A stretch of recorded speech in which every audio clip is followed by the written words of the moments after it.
nous avons tous les mêmes montants de temps, chacun de nous, tous les matins, 86 400 secondes ou 1440 minutes ou 24 heures nous sont donnés. Chacun de nous a exactement le même montant de temps. Écoutez avec soin. Vous ne pouvez pas reporter le temps dont vous n'avez pas profité la veille. Vous ne pouvez pas emprunter le temps dont vous n'avez pas profité la veille. Écoutez-moi bien, dans 2 jours, demain sera hier.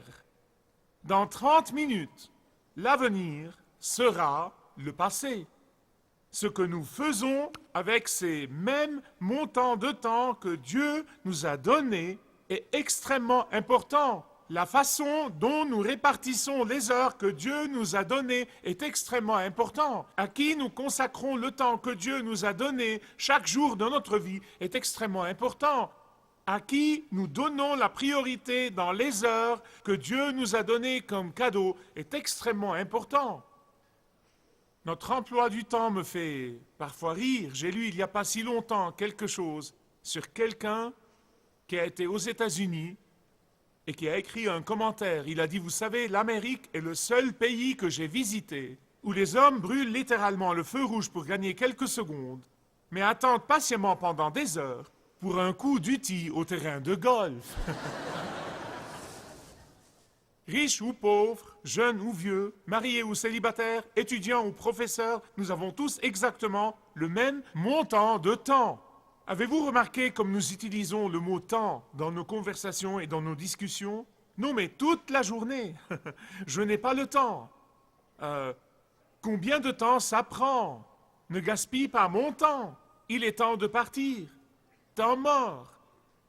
Et aussi, à quelle heure commence la réunion? Sir Isaac Watts a dit, « Le temps est comme un ruisseau qui coule sans cesse en emportant tous ses enfants dans son cours. » Écoutez-moi bien sur ce point. Ce qui rend le temps très important, c'est le fait qu'il est irrécupérable. Voilà pourquoi il est irrécupérable. Il ne se répète pas. Vous voyez, le replay se fait à la télévision, mais pas dans la vie.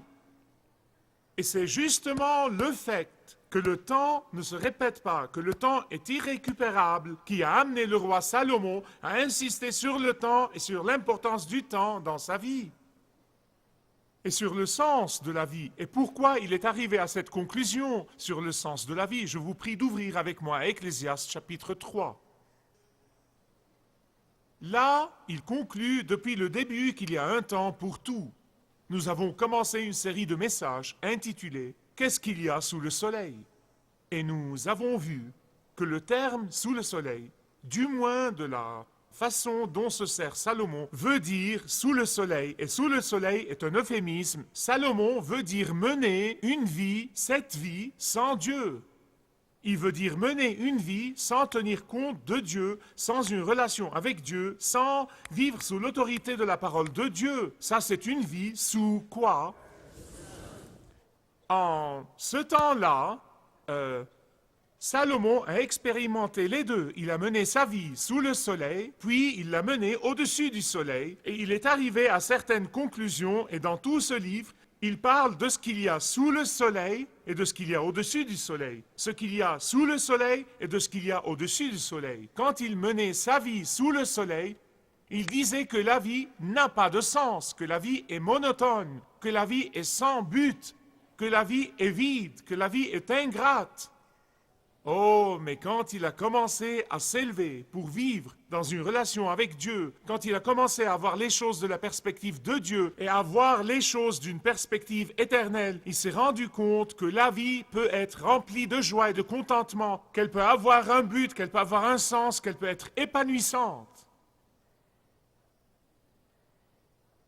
Vous savez, une des choses que Dieu m'a apprises, c'est que quand ma vie a un but et que j'exprime clairement ce but et que j'écris ce but, vous savez, je crois à l'écriture, donc je l'écris. J'écris des livres, j'écris des choses. Quand ce but dans la vie, quand vous identifiez votre but dans la vie, en passant du temps avec Dieu, en discernant la volonté du Saint-Esprit dans votre vie, et quand vous l'exprimez clairement, ce but m'aidera et vous aidera à éliminer l'inutile, à éliminer le désordre de votre vie, à éliminer les distractions de votre vie. Mais ce n'est pas tout. Quand vous exprimez clairement votre but dans la vie, ça vous aidera à développer l'important, à développer le durable et à développer l'éternel.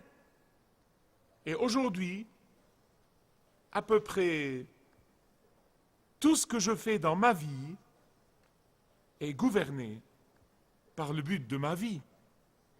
La vie est trop courte et je ne vais absolument pas la gaspiller ici et là. Laissez-moi vous exhorter, si vous ne vous êtes jamais assis sous le pouvoir et l'autorité et le conseil de Dieu, le Saint-Esprit qui demeure en vous, pour lui dire, Dieu, je vais prendre le temps, peu importe ce que ça me prend, que ce soit un jour ou 2 ou 3 ou 4, peu importe ce que ça me prend. Restez avec Dieu jusqu'à ce que vous identifiez le but de votre vie. Et une fois que vous exprimez clairement ce but, votre vie de prière sera changée, votre efficacité sera changée, toute votre vie sera changée. Vous voyez, beaucoup de gens pensent en lisant le livre de l'Ecclésiaste, beaucoup de gens lisent ce livre et pensent que c'est un livre morbide. Ils disent c'est un livre lugubre, c'est un livre pessimiste. Mais c'est le contraire pour moi. Pourquoi? Parce que j'essaye de vivre où? Au-dessus du soleil. Quand vous vivez au-dessus du soleil, vous verrez ce livre d'une perspective complètement différente. Vous verrez que le message de ce livre, le livre de l'Ecclésiaste, est que Dieu veut que nous ayons une vie heureuse. C'est le message du livre. Dieu veut que nous ayons une vie heureuse et épanouie. Dieu veut que nous ayons une vie avec un but, avec un sens. Dieu veut que nous soyons les siens à jamais.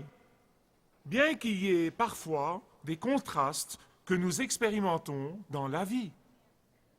Nous voyons dans les 8 premiers versets du chapitre 3 beaucoup de contrastes, 28 contrastes. Nous avons la joie et nous avons le chagrin. Nous avons la vie et nous avons la mort, et ainsi de suite. Nous avons la naissance et nous avons la mort. Nous avons le temps des semailles et nous avons le temps des moissons. Nous avons un temps de renouveau.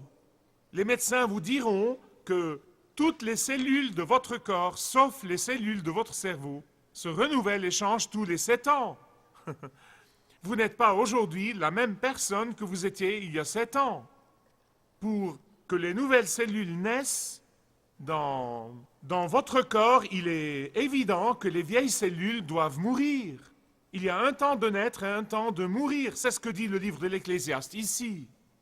Il y a des moments où des amitiés destructrices ou des relations destructrices doivent être éliminées. Et il y a des moments où des relations saines et des relations pieuses doivent être développées. Et la liste continue et continue et continue. Il dit qu'il y a un temps pour tout dans la vie. Vous ne pouvez pas apprécier l'importance ou même comprendre ces différentes saisons de la vie. Et nous les traversons tous. Mais vous n'appréciez pas leur importance. Vous en aimez quelques-unes et vous haïssez d'autres. Mais pour apprécier toutes les choses que Dieu amène dans votre vie, afin de bien comprendre son but dans ces différentes saisons de votre vie, vous devez vivre où? Sous le contrôle souverain de Dieu. Pour le croyant qui vit au-dessus du soleil, même les périodes difficiles, et nous les traversons tous, ont un but en elles-mêmes. Elles ont un but en elles-mêmes. Les Arabes ont un proverbe qui dit que trop de soleil crée un Sahara. Nous avons besoin de la pluie et de la lumière du soleil. J'ai été invité il y a 2 ans en Turquie pour prêcher et enseigner, et j'ai eu l'occasion de visiter durant mon séjour une des usines qui fabrique de très belles tapisseries orientales. Et cette visite m'a appris quelque chose. Je cherche toujours quelque chose de biblique, quelque chose de spirituel en toute chose. Et j'ai réalisé que quand vous regardez de derrière ces gens qui travaillent, vous ne voyez que des fils brouillés et entremêlés qui ne veulent rien dire. Mais quand vous regardez de devant, vous voyez une très belle pièce de tapisserie orientale. Une très belle pièce formée à partir des différents fils et des différentes expériences. On y trouve l'or du succès et on y trouve le cramoisi de la souffrance et on y trouve les nuances sombres du chagrin qui font tous ensemble une belle tapisserie. Et tous ceux qui vivent sous le soleil ne peuvent voir que les fils brouillés et entremêlés qui ne veulent rien dire, mais ceux qui vivent au-dessus du soleil peuvent voir la belle œuvre d'art qui se produit dans votre vie et dans la mienne. Ah, de derrière la tapisserie est une vie sous le soleil, mais de devant, c'est une vie menée au-dessus du soleil. C'est une œuvre d'art exquise. Pas étonnant que l'apôtre Paul dise dans Romains 8, 28, vous savez, beaucoup de chrétiens connaissent ce verset. Et je veux vous dire que si je devais traduire la Bible, je n'aurais pas traduit ce verset comme il est maintenant, car beaucoup de gens prennent ce verset, toutes choses travaillent ensemble pour le bien, et ils le disent avec désinvolture, même quand quelqu'un souffre ou traverse une période difficile, au lieu d'essayer de comprendre ce qui lui arrive, le premier mot devrait être pour ceux qui aiment Dieu, ceci devrait vraiment venir au début et non à la fin. Pour ceux qui aiment Dieu, ceux qui vivent au-dessus du soleil. Dieu travaille toutes les choses ensemble pour produire une belle tapisserie. Même le Fils de Dieu n'était pas à l'abri de la souffrance et de la douleur dans la vie. Il était un homme de douleur et habitué à la souffrance. Parce qu'il savait que la résurrection suivra la crucifixion. Et par conséquent, il était heureux, il était satisfait, il s'était entièrement rendu à son Père. Mais beaucoup de chrétiens butent sur le verset 8 d'Ecclésiaste. Et je veux m'attarder là-dessus pour quelques instants, car je tiens à vous l'expliquer. Certains sursautent vraiment et disent, il y a un temps d'aimer et un temps de haïr. Y a-t-il vraiment un temps de haïr? Oui. Haïr le péché qui cause la déchéance de l'homme. Haïr le péché qui crée la confusion dans les esprits des gens, surtout les jeunes.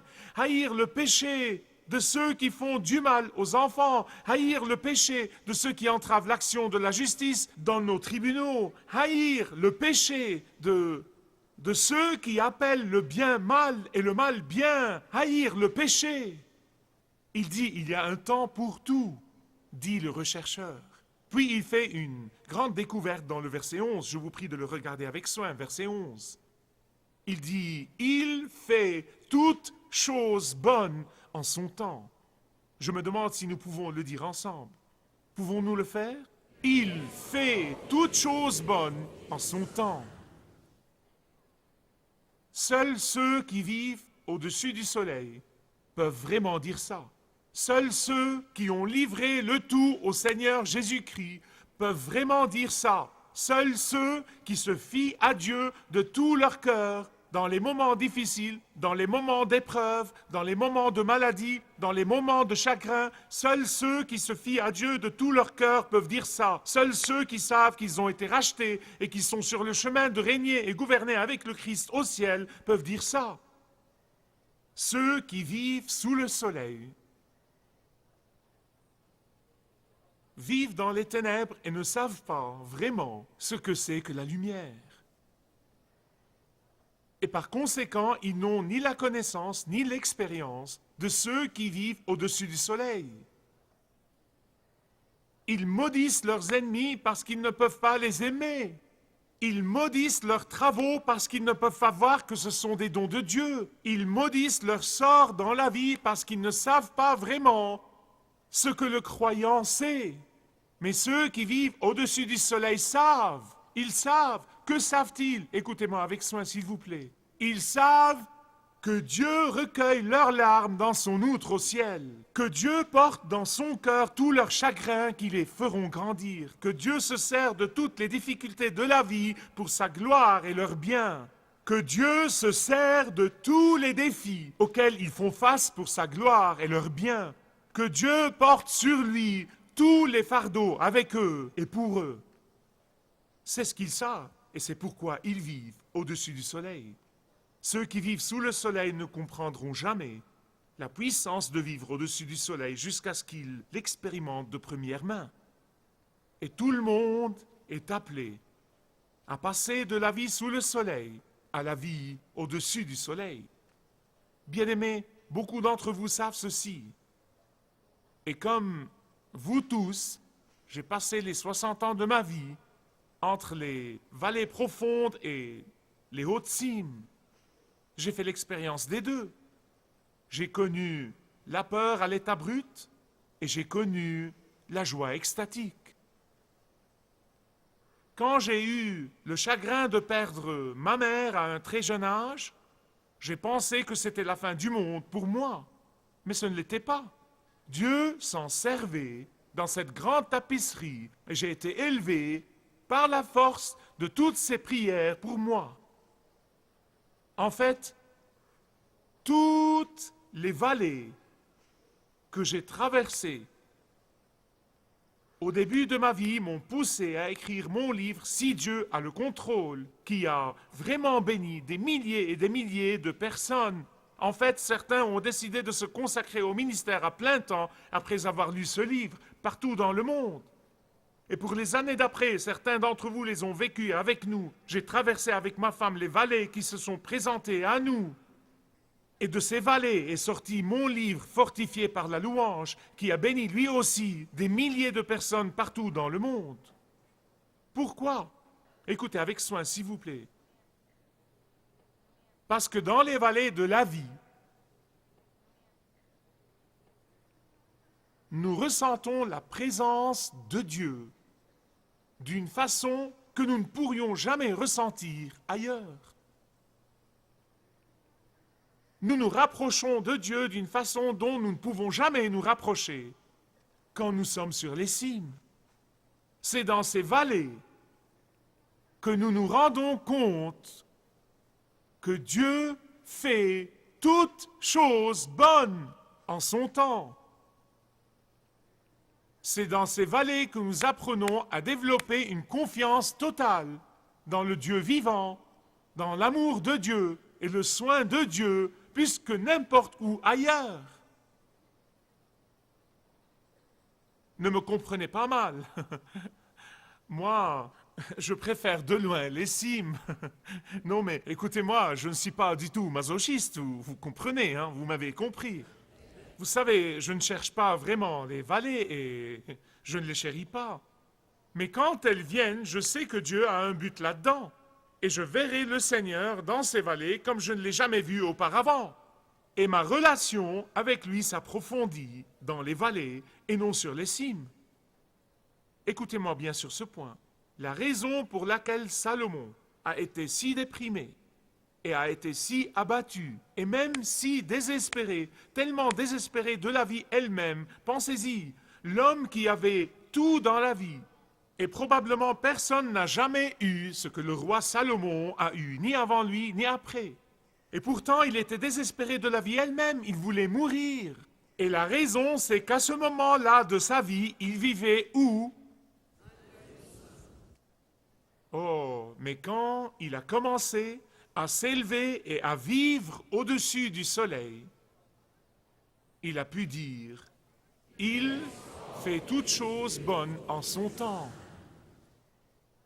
Et donc Salomon commence à vivre au-dessus du soleil et à voir les choses d'une perspective différente de celle de sous le soleil. En fait, le livre est plein de contrastes. Vous voyez qu'il était sous le soleil, puis il a été au-dessus du soleil. Sur ce sujet-ci et sur ce sujet-là, sur ce point-ci et sur ce point-là. Et donc, dans le verset 10, il dit « La vie est un don de Dieu, parce qu'il vivait au-dessus du soleil. » Puis il dit dans le verset 11, il dit que la vie est liée à l'éternité, et que sans cette vision sur l'éternité, vous ne pourriez jamais la comprendre. Dans les versets 12 et 13, il dit que Dieu peut donner une vie de joie, même ici et maintenant et au milieu de la souffrance. Vous entendez toujours les gens dire, vous savez, surtout dans les médias, comment est-ce que Dieu a le contrôle? Comment peut-il être un Dieu d'amour? Il y a tellement de mal dans le monde. Je vais en parler davantage dans le prochain message. Mais écoutez, la réponse est vraiment beaucoup plus simple que vous ne le pensez. Écoutez avec soin. Ceux qui posent ce genre de questions vivent où? Une personne qui vit au-dessus du soleil ne pose pas cette question. Salomon a posé cette même question quand il vivait sous le soleil. Il a même regardé les cours de justice. Rappelez-vous qu'il était l'homme sage et qu'il prononçait de bons jugements. Il a donc observé les cours de son royaume et il a regardé, il a vu ce que faisaient les juges et ce que faisaient les avocats. Et les gens me disent aujourd'hui, les avocats me disent que les choses sont si lamentables aujourd'hui qu'ils voient littéralement des gens mentir sous serment sans même sourciller. Il est allé au cours de justice et il a vu ce qui se passait. Il y avait de graves erreurs judiciaires et les lois étaient perverties et il a été découragé. Puis Salomon est sorti de sa vie sous le soleil pour commencer à vivre au-dessus du soleil et il a dit, à ce moment-là, il a pu voir deux choses. Numéro un, que Dieu a un temps pour tout et deuxièmement, que Dieu vise toujours son but éternel.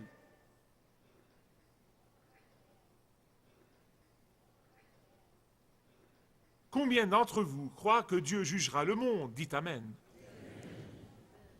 Je ne vais pas vous poser cette question, mais écoutez avec soin. Il y a en fait très peu de gens qui savent que Dieu juge le monde en ce moment. Bien que vous voyez l'injustice, bien que vous voyez la perversion, bien que vous voyez la persécution des fidèles, bien que les justes souffrent dans les écoles et dans différentes parties du monde, mais Dieu juge le monde en ce moment.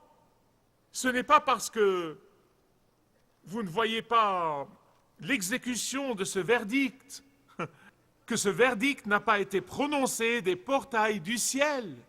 Il a été déjà prononcé, c'est une question de temps, mais il a été déjà prononcé.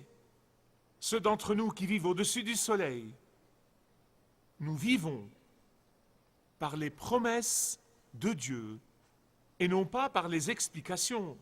Laissez-moi vous dire une chose, ceux qui veulent des explications, ça ne va pas marcher quand vous leur donnez des explications.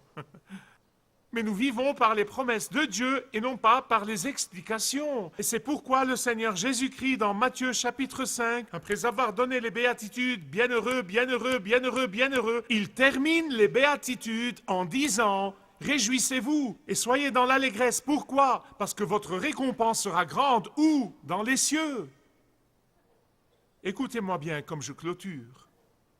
Au-delà de la vie physique, au-delà de la mort, il y a l'éternité.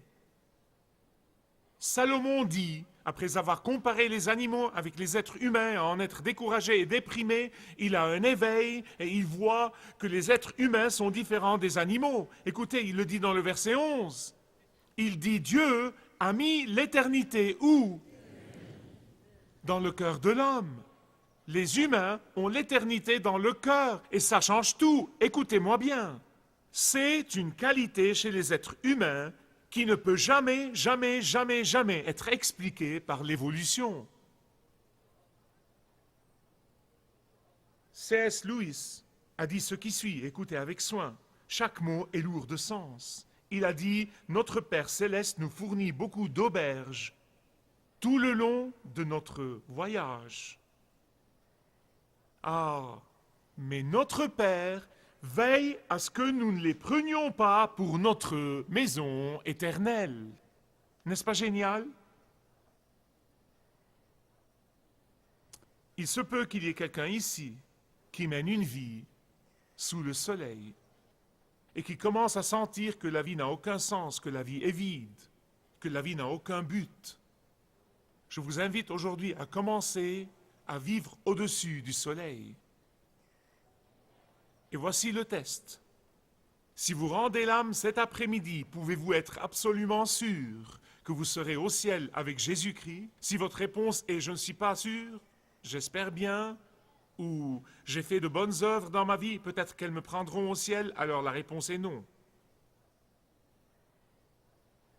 Mais aujourd'hui, vous pouvez réaliser le désir ultime de votre cœur, l'aspiration ultime de votre cœur. Vous pouvez vous fier à la promesse de celui qui a dit « Venez à moi, vous tous qui êtes fatigués, chargés. Venez à moi, vous tous qui êtes fatigués. Venez à moi, et je vous donnerai non seulement le repos mental, non seulement le repos émotionnel, non seulement le repos spirituel, mais je donnerai à votre âme le repos complet et permanent. » Et à ce moment-là, vous serez sûr que quand vous rendrez le dernier soupir, vous verrez Jésus face à face. Si vous désirez connaître Dieu d'une manière personnelle, demandez le livret « Retrouvez la joie que vous avez toujours désirée » et vous pourrez découvrir l'amour de Dieu pour vous et apprendre comment expérimenter son pardon.